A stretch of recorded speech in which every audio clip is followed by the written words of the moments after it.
Assalamu alaikum. Today we are going to do chapter 32 of Guyton, kidney diseases. Kidney disease हमारी body में दो तरह के होते हैं, एक्यूट किडनी इंजरी और chronic kidney disease. Acute kidney injury वो होती है कि जो एब्रप्ट किडनी प्रॉब्लम्स होती हैं जो with in a few days के पीरियड में होती है, तो उनको हम acute renal failure acute kidney injuries में काउंट करते हैं। और जो क्रॉनिक किडनी डिजीज़ होती हैं वो होती है जिनमें प्रोग्रेसिवली हमारा जो नेफ्रॉन होता है उसकी डिटोरिएशन होती रहती है और वो डेज़ और वीक्स तक लास्ट करती है और eventually and stage renal disease तक कभी कभी जो है वो हमें लीड कर जाती है। अब एक्यूट किडनी जो इंजरीज़ होती है उसकी 3 कॉजेज़ हो सकते हैं, प्री रीनल, इंट्रा रीनल और पोस्ट रीनल।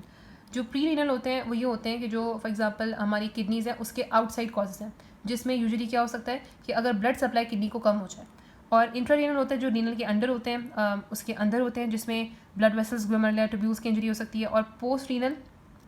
जो किडनी के बाद फॉर एग्जांपल किडनी से आगे हमारा जो नेक्स्ट स्ट्रक्चर स्टार्ट होता है वो यूरेटर्स है, तो यूरेटर वगैरह के ऑब्स्ट्रक्शन में पोस्ट रीनल कॉजेज आ सकते हैं। अब जो प्री रीनल कॉजेज होते हैं, pre renal acute kidney injury cause by decrease blood flow to the kidney, normally ये होता है कि ब्लड फ्लो कम होता है। अब जहाँ पे सबसे पहले अगर हम इसको रिव्यू कर लें तो 3 मेन उसको कैटेगरीज में डिवाइड कर सकते हैं, intravascular volume depletion, cardiac failure और पेरिफेरल वेसोडाइलेशन और रिजल्टेंट हाइपरटेंशन। यूजुअली जो हमारा इंट्रावेस्कुलर वॉल्यूम डिप्लेशन हो जाता है उसमें हेमरेज, डायरिया, वॉमिटिंग और बर्न्स आते हैं। कार्डियक फेलियर अगैन वही चीज़ होगी कि ब्लड फ्लो कम हो जाता है ना, तो कार्डियक फेलियर भी इसके कॉज हो सकते हैं, जिसमें मायोकार्डियल इन्फेक्शन, वल्वुलर डैमेज और पेरिफेरल वेसोडाइलेशन। जब पेरिफेरल वेसोडाइलेशन होगी तो ब्लड ऑब्वियसली बाहर जो हमारी पेरिफेरल बॉडी है वहाँ पे डायरेक्ट कर जाएगा और ब्लड सारा वहीं पे डाइवर्ट हो जाएगा, रिजल्टेंट हाइपरटेंशन भी हो जाएगी। तो अगैन रीनल आर्टरी में ब्लड कम जाएगा, जिसमें रीनल आर्टरी स्टेनोसिस, एम्बोलिज्म वगैरह, सेप्सिस, एनाफिलेक्टिक शॉक, जिसमें ओवरऑल बॉडी में अगैन वेसोडाइलेशन हो जाती है। तो यहाँ पे मैंने यही बताया हुआ है कि नॉर्मली जब हमारी बॉडी में जो ब्लड फ्लो होता है किडनी को वो 1100 मिलीलीटर पर मिनट यानी कि 20 to 25% होता है। अब इसका जो मेन पर्पस होता है इस हाई ब्लड का वो ये है कि हमारी बॉडी प्लाज्मा को रिव्यू करती रहे, जीएफआर बनाती रहे। जब हमारी बॉडी में ब्लड फ्लो कम हो जाएगा तो there will be decrease GFR and decrease urine output और इवेंचुअली ओलिगोयूरिया हो जाएगा। और जब बहुत ज़्यादा कम हो जाता है तो फिर एनयूरिया हो जाता है, यानी कि यूरिन बनता ही नहीं है। अब मेनली हमारी बॉडी जो किडनी ब्लड यूज़ करी होती है वो उसमें से जो ऑक्सीजन यूज़ करी होती है वो मेनली सोडियम को रीअब्जॉर्ब करने के लिए करी होती है। जब ब्लड फ्लो कम होता है तो जीएफआर भी कम बनता है, जीएफआर कम बनता है तो एनएसीएल भी कम फिल्टर होता है, और जब वो कम फिल्टर होता है तो उसको रीअब्जॉर्ब करने के लिए हमें एनर्जी कम चाहिए होती है। जैसे यहाँ पे लिखा हुआ है कि this decreases the amount of NaCl that must be reabsorb by the tubules which use most of the energy and oxygen consume by the kidneys. तो यहाँ पे ये बात होगी। दूसरा यहाँ पे यही लिखा हुआ है अगैन कि when the blood flow is reduce below this basal requirement, यानी कि फॉर एग्जांपल अगर हमें जो बेसल रिक्वायरमेंट फॉर एग्जांपल थोड़ी सी चाहिए ना, अब यहाँ पे किडनी ये कह रहा है कि चलो मुझे रीअब्जॉर्प्शन की भी चाहिए, मुझे थोड़ी सी चाहिए जो मुझे ट्यूबुलर सेल्स को सर्वाइव करने के लिए चाहिए, अगर उससे भी कम हो जाए तो फिर क्या होगा कि वो सेल हाइपोक्सिक हो जाएंगे और फिर जब प्रोलॉन्ग वो हाइपोक्सिक रहेंगे तो उनकी इवेंचुअली डेथ हो जाएगी। और यहाँ पे फिर हमने कॉजेज भी देख लिया। उसके बाद जो इंट्रारीनल एक्यूट इंजरी होती है उसको हम 3 कैटेगरी में डिवाइड करते हैं कि जिसमें या तो ग्लोमेरुलस की इंजरी है जिसमें ग्लोमेरुलर वेसल्स आपके पास इंजर हो जाती हैं, या फिर ट्यूबुलर की एपिथेलियम की इंजरी है, या फिर उसकी इंटरस्टिशियम की इंजरी है, जहाँ पे अगैन यहाँ पे कॉज लिस्ट किए हुए हैं। नेक्स्ट अब हम पढ़ेंगे कि जो वन ऑफ द कॉज है जिसमें glomerular nephritis is one of the cause जिसमें ग्लोमेरुलर इंजरी हो जाता है। तो ग्लोमेरुलर नेफ्राइटिस में बेसिकली होता ये है कि ये एक इम्यूनोलॉजिकल एबनॉर्मल इम्यून रिएक्शन होता है, जिसमें फर्स्ट अगर हमारी बॉडी में कोई स्ट्रेप्टोकोक्सल इन्फेक्शन हुआ था तो हमारी बॉडी उसके अगेंस्ट एंटीबॉडीज़ बनाती है। वो एंटीबॉडी और एंटीजन कॉम्प्लेक्स हमारी बेसमेंट मेम्ब्रेन में जो ग्लोमेरुलस में होती है वहाँ पे जाके डिपॉजिट हो जाते हैं, और जब वो वहाँ पे जाके डिपॉजिट हो जाती है तो वो क्या करती है कि कहीं कहीं तो ये हो जाता है कि बेसमेंट मेम्ब्रेन में जब वो डिपॉजिट हो जाती है तो वो पूरी जगह पे डिपॉजिट होकर हमारे उस ग्लोमेरुलस को ब्लॉक कर देती है, जो कि फर्दर फिल्टर नहीं कर सकता, और कहीं कहीं ये हो जाता है कि वो परमिएबल हो जाता है आरबीसीज को भी और प्रोटीन को भी, तो वो उनको लीक करने लगता है। तो ये अक्यूट ग्लोमेरुलर नेफ्राइटिस में होता है। अक्यूट केस में अगेन ये होगा कि 2 वीक्स के अंदर किडनी रिकवर कर जाएगी, और अगर ये नहीं रिकवर करता तो ये क्रॉनिक में जाएगा। अगैन ट्यूबुलर नेक्रोसिस भी यहाँ पे it is one of the cause tubular necrosis, जिसमें एपिथेलियल सेल इंजर होते हैं, जिसमें tubular necrosis because of the renal ischemia आ सकता है। अगैन जब ब्लड बहुत ज़्यादा कम हो जाएगा तो जो एपिथेलियल सेल है उनको अपनी सर्वाइवल के लिए थोड़ा सा तो ब्लड चाहिए, थोड़ा सा तो न्यूट्रिशन चाहिए, जो वो भी नहीं उनको मिलेगा तो इस्कीमिया की वजह से उनकी डेथ हो जाती है। और मैकेनिज्म ये होता है कि वो जो सेल्स होते हैं एपिथेलियल सेल वो स्लफ ऑफ हो जाते हैं, यानी कि वो अपनी जगह से हट के वो टिब्यूल को ब्लॉक कर देते हैं और वो प्लग कर देते हैं नेफ्रॉन को, जिसकी वजह से आगे कोई भी फंक्शन नहीं परफॉर्म हो सकता। और जो बाई टॉक्सिन्स और होता है उसमें बस आपको टॉक्सिन्स के नाम पता चाहिए, जिसमें कार्बन टेट्राक्लोराइड है, हैवी मेटल्स है, इथाइलिन ग्लाइकोल है, मेडिकेशन है जिसमें टेट्रासाइक्लिन है, सिस्प्लैटिनम है। मैकेनिज्म वही है कि वो स्लफ ऑफ होकर उसको प्लग कर देंगी। अब आ जाते हैं थर्ड कॉजेज जो कि होते हैं पोस्ट रीनल किडनी इंजरी में कॉजेज जो आते हैं। अब पोस्ट रीनल किडनी ने जो उन्होंने बताया कि यहाँ पे फॉर एग्जांपल अगर कोई एक यूरेटर, ऑब्वियसली यहाँ पे ये होता है कि लोअर यूरिनरी ट्रैक्ट में कहीं ऑब्स्ट्रक्शन हो जाए। अगर यहाँ पे मैंने एक बात यहाँ पे बताई कि अगर फॉर एग्जांपल एक किडनी में कहीं ऑब्स्ट्रक्शन हो जाती है तो जो कॉन्ट्रालैटरल किडनी होती है वो ओवर वर्क परफॉर्म करके उसको उसको ओवरकम कर सकती है कि हमारी बॉडी का एक्स्ट्रा सेलुलर फ्लूइड वॉल्यूम और इलेक्ट्रोलाइट बैलेंस और सॉल्ट बैलेंस को उसको मेंटेन रख सकती है। लेकिन जो कॉजेज होते हैं वो ये होते हैं कि बायलैटरल यूरेटर की ऑब्स्ट्रक्शन, स्टोन्स में या क्लॉट्स की वजह से, ब्लैडर की ऑब्स्ट्रक्शन या फिर यूरेथ्रा की ऑब्स्ट्रक्शन होती है। अब हम पढ़ेंगे कि फिजियोलॉजिकल इफेक्ट्स क्या होते हैं किडनी फेलियर के, यानी कि जो पेशेंट होगा वो उसको किन चीज़ों के साथ वो रिप्रेजेंट करा होगा। तो सबसे पहले तो ये है कि ऑब्वियसली जब भी किडनी फेलियर होगा, किडनी इंजरी होगी, किडनी अपना काम परफॉर्म नहीं करे, जिसकी वजह से जिसका मेन काम होता है वो यूरिन आउटपुट होता है, तो यूरिन आउटपुट तो कम हो गई होगा, वो कॉम्प्रोमाइज़ हो गई होगा, बेशक हमारी बॉडी जितनी मर्जी कंपनसेशन करने की कोशिश करे। तो इसमें हमारी बॉडी में जब सॉल्ट और वाटर रिटेंशन होगी तो एडिमा और हाइपरटेंशन होगा। इसके अलावा अगर एक्सेसिव रिटेंशन हो जाती है पोटेशियम की तो इससे हो जाता है हाइपरकैलेमिया, और यूजुअली ये 3rd डिग्री हाइपरकैलेमिया जो सीवियर होता है वो 8 मिलीकोलन पर लीटर से अगर ज़्यादा हो, ये तब होता है जो कि फेटल होता है। At the same time hydrogen की एक्सक्रीशन नहीं हो रही तो मेटाबॉलिक एसिडोसिस हो सकती है जो कि हाइपरकैलेमिया को और भी ज़्यादा एग्रेवेट कर सकती है। तो यहाँ पे वो कहते हैं कि मोस्ट केसेस में अगर कंप्लीट एनीमिया हो जाए तो पेशेंट में die after 8 to 14 days unless kidney function is restored, जिसमें यानी कि आप या तो आर्टिफिशियल किडनी डालो या तो फिर डायलिसिस जो है उस पर उसको किया जाए। अब नेक्स्ट हम चलेंगे क्रॉनिक किडनी डिजीज़ में, जो कि ऑफर वो कहते हैं कि देखो क्रॉनिक किडनी डिजीज़ तभी होगा जब हमारी नेफ्रॉन्स में कोई इरिवर्सिबल डैमेज हो जाएगा जिसको हम रिवर्स ना कर सकें। Chronic kidney disease is usually defined as a presence of kidney damage और decrease kidney function that persist for at least 3 months। यानी कि ऑब्वियसली क्रॉनिक हम एसोसिएट उसको इसलिए करते हैं क्योंकि वो ज़्यादा टाइम ड्यूरेशन तक वो रहता है, तो एटलीस्ट 3 months तक जो किडनी डिजीज़ रहता है, जो नहीं रिकवर कर पाता, उसको हम यहाँ पे क्रॉनिक किडनी डिजीज़ कहते हैं। और वो कहते हैं कि सीरियस क्लिनिकल सिम्टम्स तब अपेयर कर जाते हैं जब आपके पास फंक्शन नेफ्रॉन 70 to 75% नॉर्मल रह जाते हैं, लेकिन जब हमारी बॉडी में 20 to 25% नेफ्रॉन भी फंक्शन कर रहे होते हैं तब भी हमारा जो ब्लड वॉल्यूम है और जो इलेक्ट्रोलाइट है वो मेंटेन फिर भी रह सकता है, क्योंकि यहाँ पे लिखा हुआ है in fact relatively normal blood concentration of most electrolytes and normal body fluid volume can still be maintain until the number of the functioning nephrons decrease below 20 to 25%। अब सबसे पहले हम देख लेते हैं कि यहाँ पे जो क्रॉनिक किडनी कॉज करने वाले जो डिसऑर्डर्स हैं वो क्या होते हैं। तो इसमें एक मैंने निमोनिक बनाया जिसमें है MCR हिप्पो। M जो है उसमें मेटाबॉलिक एसिडोसिस डिसऑर्डर्स है जिसमें डायबिटीज़ मेलिटस ओबेसिटी और माइलोइडोसिस आ जाता है। C से कंजेंटल डिसऑर्डर्स जिसमें पॉलीसिस्टिक डिजीज़ और congenital absence of the kidney tissue renal hypoplasia आ जाता है। R से रीनल वेस्कुलर डिसऑर्डर्स जिसमें एथेरोस्क्लेरोसिस और नेफ्रोस्क्लेरोसिस आ जाता है। H से हाइपरटेंशन, I से इन्फेक्शन और इम्यूनोलॉजिकल डिसऑर्डर्स, P से प्रॉक्सिमल ट्यूबुलर डिसऑर्डर्स और U से यूरिनरी ट्रैक्ट ऑब्स्ट्रक्शंस। तो ये इस तरह से आप याद रख सकते हो MCR हिप्पो निमोनिक से। अब क्रॉनिक किडनी डिजीज़ में विशियस साइकिल किस तरह से होता है। नॉर्मली क्या होता है कि विशियस साइकिल जो है वो एवेंचुअली क्रॉनिक किडनी डिजीज़ को एंड स्टेज रीनल डिजीज़ में लीड कर देगा, ठीक है। वो कहते हैं कि कुछ केसेस में क्या होता है कि जब किडनी की इनिशियल इंसल्ट होती है, जब किडनी इनिशियली उसकी डिटोरिएशन होना शुरू होती है तो वो एवेंचुअली वो तभी जाके ख़त्म होती है जब उसका एंड स्टेज मतलब उसका जब ख़त्म हो जाता है, सारा मामला ख़त्म हो जाता है, जब वो कम्प्लीटली डिस्ट्रॉय हो जाती है और जब हमारा लास्ट चांस ये रह जाता है कि या तो इसकी डायलिसिस की जाए या तो इसकी ट्रांसप्लांटेशन की जाए। अब इसमें प्रॉब्लम ये होती है,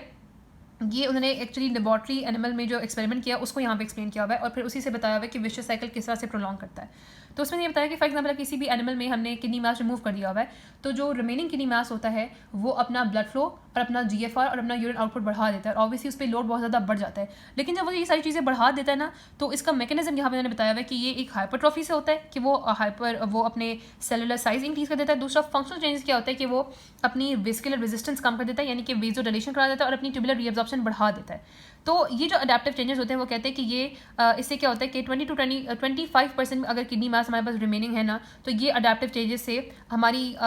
बाकी सारे फंक्शन नॉर्मल हो सकते हैं, यानी कि हम नॉर्मल वाटर एक्सीड करेंगे, नॉर्मल हमारा सोल्यूट बैलेंस रहेगा, सब कुछ नॉर्मल होगा।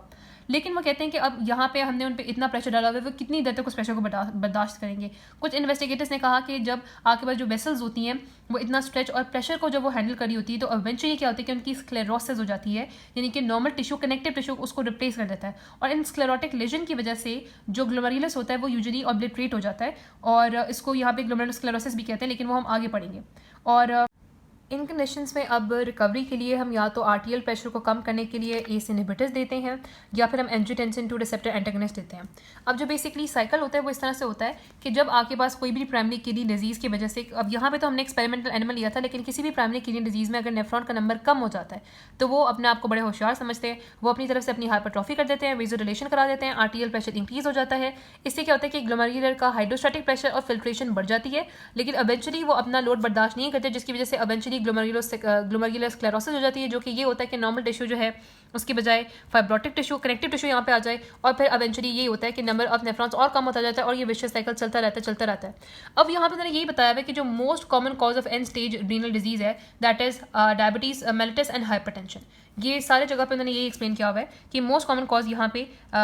जो होती है ना वो डायबिटीज मेलिटस और हाइपरटेंशन है, और डायबिटीज मेलिटस और हाइपरटेंशन का जो रिस्क फैक्टर है वो ओबेसिटी है। तो eventually obesity can lead to end stage renal disease. Next चीज़ मैंने बताई होगी कि injury to the renal vasculature as a cause of chronic disease. अब यहाँ पे हमने रीनल वेस्कुलर डिजीज भी पढ़े थे, हम उनको स्टडी करने लगे हैं। तो वो 3 तरह के हो सकते हैं, अथेरोस्क्लेरोसिस, फाइब्रोमस्कुलर हाइपरप्लेजिया और नेफ्रोस्क्लेरोसिस। अथेरोस्क्लेरोसिस क्या होता है कि अगैन यूजुअली वो कहते हैं कि ये भी यूनिलैटरल हो सकता है, लेकिन ये होता है कि आपके पास जो लार्ज आर्टरीज होती हैं वहाँ पे अगैन कोई प्लैक बन जाए, उनकी ऑब्लिट्रेशन हो जाए, तो उसको हम यही कहेंगे। नॉर्मली भी हमने ये पढ़ा हुआ है कि 2 किडनी गोलब्लैडर हाइपरटेंशन हमने फर्स्ट ईयर में पढ़ा था कि अगर एक किडनी की जो रीनल आर्टरी होती है वो कंस्ट्रिक्टर हो जाती है तो इसके रिजल्ट में हाइपरटेंशन होती है, जिसको हम 2 किडनी गोलब्लैडर हाइपरटेंशन कहते हैं। अब यहाँ पे जो बिनाइन नेफ्रोस्क्लेरोसिस है ना, it is the most common form of kidney disease. ये बहुत इंपॉर्टेंट है। ये वो कहते हैं कि जब फॉर एग्जांपल जो लोग 60 ईयर्स के एज से या फिर 60 के अबव जिनकी डेथ हो जाती है, 70% उन लोगों में देखा गया कि बिनाइन नेफ्रोस्क्लेरोसिस होता है। और ये कौन सी वेसल्स में होता है? ये होता है इंटरलोबुलर आर्टरीज में और एफरेंट आर्टरियोल्स में। अब बेसिकली ये होता क्या है, इसकी इनिशिएशन तब होती है जब यहाँ पे प्लाज्मा की लीकेज स्टार्ट होती है। जब प्लाज्मा की लीकेज स्टार्ट होती है तो फिब्रिनॉइड डिपॉजिट्स जो होते हैं वो जो इन दोनों वेसल्स की जो ट्यूनिक का मीडिया होता है ना उसमें वो डिपॉजिट होने लगते हैं, और जब उसमें डिपॉजिट होने लगते हैं तो इन वेसल्स की प्रोग्रेसिव थिकनिंग होती है, और प्रोग्रेसिव थिकनिंग की वजह से इवेंचुअली ये इतनी थिक हो जाएगी कि ये कंस्ट्रिक्ट कर जाएंगी, और कंस्ट्रिक्ट करके बिल्कुल वेसल्स बंद हो जाएंगी। जब ये वेसल्स बंद हो जाएगी, हमारी किडनी में कोई इतनी इफेक्टिव कोलेटरल सर्कुलेशन नहीं है जो कि किडनी को आर्टियल सप्लाई दे सके। तो इस वजह से क्या होता है कि अगैन जो किडनी टिश्यू जिसको आर्टियल सप्लाई नहीं जा रही होगी वो फाइब्रस टिश्यू से रिप्लेस हो जाएगा, और इसको हम ग्लोमेरुलर स्क्लेरोसिस कहते हैं, जो कि यहाँ पे भी हो रहा था। क्योंकि यहाँ पे भी ये होता है कि ब्लड वेसल पे जब स्ट्रेच वगैरह पड़ता है, प्रेशर वगैरह पड़ता है, तो कहते हैं ना small arteries and glomerulus are believe to cause injury and sclerosis of these vessels. और इन वेसल की स्क्लेरोसिस होती है, और इन वेसल की स्क्लेरोसिस एवेंचुअली इसकी भी स्क्लेरोसिस हो जाएगी, क्योंकि उसको ब्लड सप्लाई नहीं जा रही, तो वो भी क्या हो जाएगा कि वो अपने अंदर फाइब्रस टिश्यू डिपॉजिट उसके अंदर हो जाएगा। और वो कहते हैं कि नेफ्रोस्क्लेरोसिस और glomerular sclerosis occur to extend in most people. ये होता है कि जो आपकी 40 ईयर्स होती है ना उसके बाद 10% हमारे जो नेफ्रॉन्स होते हैं वो फंक्शनल नहीं रहते,